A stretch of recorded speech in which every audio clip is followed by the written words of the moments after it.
আমরা বিভিন্ন সময় বিভিন্ন ধরনের ডকুমেন্ট ব্যবহার করছি, ইন্টারনেটের মাধ্যমে অনেক কিছু ডাউনলোড করতেছি, ইন্টারনেট ব্রাউজ করতেছি।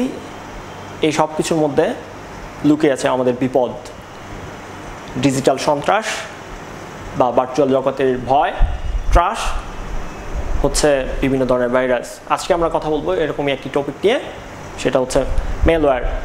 মেলওয়্যার শব্দটি এসেছে ম্যালিশিয়াস সফটওয়্যার থেকে, ম্যালিশিয়াস থেকে মেল আর সফটওয়্যার থেকে ওয়্যার, মেলওয়্যার। মেলওয়্যার আসলে কি? মেলওয়্যার হচ্ছে একটা সফটওয়্যার যা আমাদের অজান্তে আমাদের কম্পিউটারে ইনস্টল হয়ে যায়।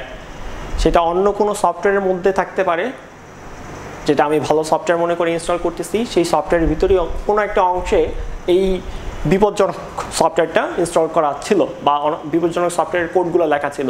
আমরা যখন ভালো সফটওয়্যার মনে করে আমাদের কম্পিউটারে ওই সফটওয়্যারটি ইনস্টল করতেছি, ঠিক ওই সফটওয়্যারের সাথে এই মেলওয়্যারটাও ইনস্টল হয়ে যায়।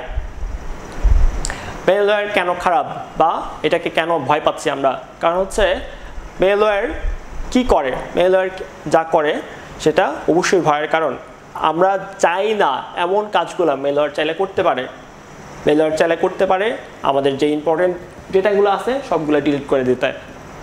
আরও কি করতে পারে?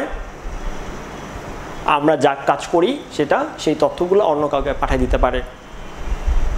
সবগুলোই করতে পারে আমাদের অজান্তে। আমরা হয়তো টেরও পাচ্ছি না আমাদের বাসার যে কম্পিউটারটা আছে, অফিসের যে ল্যাপটপটা আছে, তার মধ্যে মেলওয়্যার কি করতেছে, মেলওয়্যার আছে কি নাই সেটাও বুঝতেছি না।